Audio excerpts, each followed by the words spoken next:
आइए जानते हैं आज की कुछ अंतर्राष्ट्रीय खबरों को। पहले एक नजर आज की हेडलाइंस पर। सुप्रीम कोर्ट से योगी सरकार को राहत, 5 शहरों में लॉकडाउन के हाईकोर्ट के फैसले पर रोक लगाई। सख्ती, दूसरी बार बिना मास्क पकड़े जाने पर होगा 10,000 का जुर्माना, फोटो भी होगी सार्वजनिक। कांग्रेस नेता राहुल गांधी हुए कोरोना पॉजिटिव, संपर्क में आए लोगों से की सावधानी बरतने की अपील। यूपी में वीकेंड लॉकडाउन का ऐलान, शनिवार और रविवार को बंद रहेगी दुकानें। अमेरिका ने भारत यात्रा को लेकर अपने नागरिकों को चेताया, सीडीसी ने जारी की एडवाइजरी। अस्पताल में ऑक्सीजन खत्म होने से सांसों पर आया संकट, दिल्ली पुलिस ने ऐसे बचाई 235 कोविड मरीजों की जान। भोपाल के पीपल्स हॉस्पिटल में बड़ी लापरवाही, ऑक्सीजन खत्म होने से 10 कोरोना मरीजों की मौत, एक महिला ने भाई, पिता और चाचा को एक साथ खोया। दिल्ली दरियागंज की सब्जी मंडी में उमड़ी भीड़, फिजिकल डिस्टेंसिंग हुई तार तार। कोविड का कहर, संक्रमण ने ले ली 33 साल के गीतकार श्याम देहाती की जान, अस्पताल ले जाते वक्त ऑक्सीजन कम होने से रास्ते में टूटी सांसें। राजस्थान के खिलाफ मैच में उतरते ही धोनी ने रचा इतिहास, 9 मैच बाद फिर कप्तान के तौर पर आईपीएल में लगाएंगे दोहरा शतक। बेकाबू होते कोरोना की रोकथाम के लिए यूपी के 5 शहरों में लॉकडाउन के हाईकोर्ट के फैसले पर सुप्रीम कोर्ट ने फिलहाल रोक लगा दी है।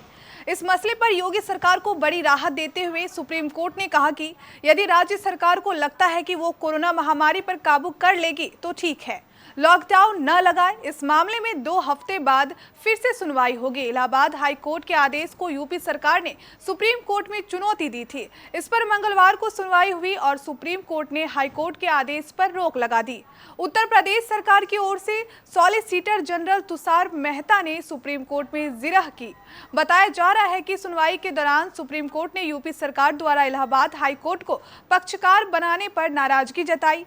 कोर्ट ने कहा कि हाई कोर्ट को प्रतिवादी की लिस्ट से हटाया जाए। सुप्रीम कोर्ट में वकील तुषार मेहता ने कहा कि राज्य सरकार ने कोरोना संक्रमण को लेकर कई कदम उठाए हैं और कई कदम उठाए जाने हैं। हाई कोर्ट के 5 शहरों में लॉकडाउन का फैसला सही नहीं है, इससे प्रशासन को कई दिक्कतों का सामना करना पड़ सकता है।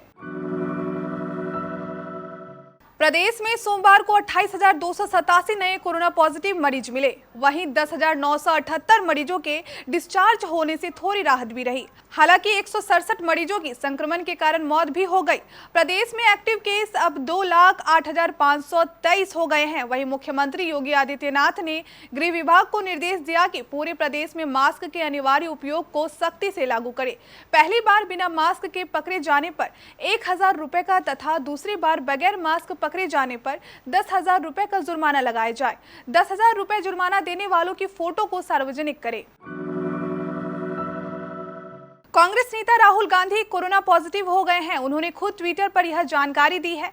उन्होंने कहा कि मामूली लक्षण मिलने पर मैंने टेस्ट कराया और कोरोना पॉजिटिव पाया गया हूं। राहुल गांधी ने बीते कुछ दिनों में अपने संपर्क में आए लोगों से कोरोना का टेस्ट करवाने की अपील की है। इसके साथ ही उन्होंने लोगों से कोरोना प्रोटोकॉल का पालन करने और सुरक्षित रहने की भी अपील की है। राहुल गांधी से पहले कांग्रेस के कई दिग्गज नेता कोरोना संक्रमण की चपेट में आ चुके हैं।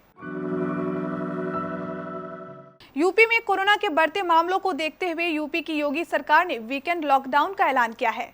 इसके तहत आवश्यक सेवाओं को छोड़कर प्रदेश में शनिवार और रविवार को सभी प्रतिष्ठान बंद रहेंगे। वहीं इसके अतिरिक्त जिन जिलों में 500 से अधिक एक्टिव केस हैं, वहां हर दिन रात्रि 8 बजे से अगले दिन प्रातः 7 बजे तक आवश्यक सेवाओं को छोड़कर शेष गतिविधियां प्रतिबंधित रहेगी।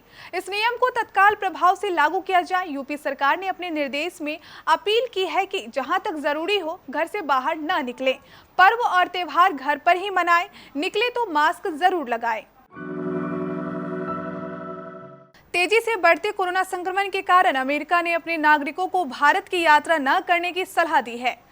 पाकिस्तान ने भी यात्रा पर अस्थायी रूप से रोक लगा दी है। अमेरिका के डिजीज कंट्रोल एंड प्रिवेंशन ने अपने बयान में कहा कि भारत की वर्तमान स्थिति को देखते हुए वैक्सीन के दोनों डोज लगवा चुके लोगों के लिए भी यात्रा करना घातक होगा, इसलिए भारत की यात्रा से बचें। यदि जाना जरूरी है तो मास्क पहनकर 6 फीट की दूरी के साथ रहे, लगातार हाथ धोते और भीड़ में जाने से बचें। कोरोना महामारी के दौरान डॉक्टरों की तरह ही फ्रंटलाइन वर्कर्स के रूप में काम कर रही दिल्ली पुलिस ने सोमवार रात को अपनी सूझबूझ से एक बड़े संकट को टालते हुए ग्रीन कॉरिडोर बनाकर पश्चिम बिहार के बालाजी एक्शन अस्पताल में 2 ऑक्सीजन टैंकों को पहुंचाकर वहां भर्ती 235 कोविड-19 मरीजों की जान बचा ली, जो कि ऑक्सीजन सप्लाई कम होने से खतरे में पड़ गई थी। जानकारी के अनुसार पश्चिम बिहार के बालाजी अस्पताल में चिकित्सा अधीक्षक ने सोमवार रात करीब 11:30 बजे दिल्ली पुलिस को बताया कि उनके अस्पताल में लिक्विड गैस टैंक में ऑक्सीजन काफी कम बची है और 235 कोविड-19 से अधिक रोगियों की जान खतरे में है। अस्पताल ने कहा कि 14,000 लीटर और 5,500 लीटर ऑक्सीजन लाने वाले 2 टैंकर दिल्ली में नाइट कर्फ्यू के कारण नोएडा और फरीदाबाद सीमा पर फंस गए थे। इसके बाद पुलिस के वरिष्ठ अधिकारियों ने कर्फ्यू में फंसे ऑक्सीजन सप्लाई वाले दोनों टैंकरों को बाहर निकालने के लिए तुरंत 2 टीमों को दिल्ली नोएडा बॉर्डर और दिल्ली फरीदाबाद बॉर्डर पर भेजा। ऑक्सीजन की कमी से भोपाल के पीपल्स मेडिकल कॉलेज में सोमवार सुबह 5 बजे से 7 बजे के बीच 10 कोरोना मरीजों की मौत हो गई। ये सभी डी ब्लॉक के कोविड वार्ड में भर्ती थे। अहले सुबह अचानक ऑक्सीजन सप्लाई का प्रेशर कम हुआ और आईसीयू में भर्ती मरीजों को घबराहट होने लगी। इसे देख वार्ड का नर्सिंग स्टाफ चीखने चिल्लाने लगा, अफरा तफरी मच गई। कुछ नर्सों ने अपने परिचित मरीजों के परिजन को सूचना दी तो वे दौड़ते भागते कोविड डी ब्लॉक के चैनल गेट पर आ गए। यहाँ ताला लगा था। वे चिल्लाए कि ऑक्सीजन खत्म हो गई है, हमें भीतर जाने दो।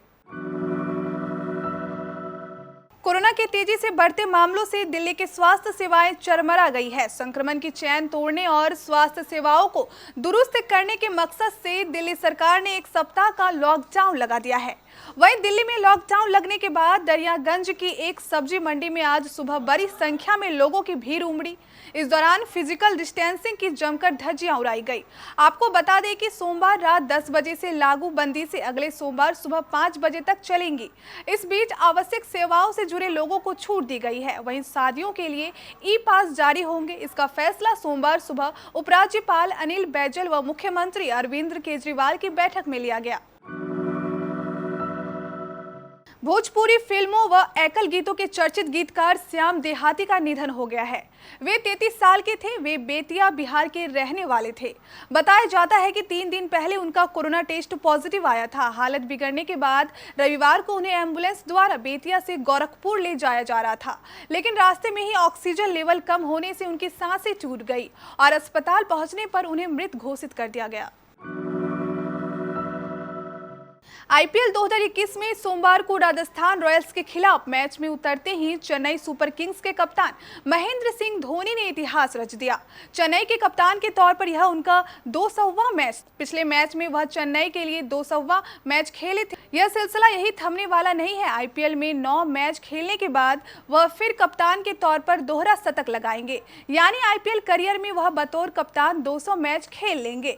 अब तक वह 191 मैच बतौर कप्तान खेल चुके हैं। 2008 से आईपीएल में धोनी ने अब तक चेन्नई के लिए 177 मैचों में कप्तानी की है। वहीं राइजिंग पुणे सुपर जायंट्स के लिए वह 14 मैचों में कप्तानी कर चुके हैं।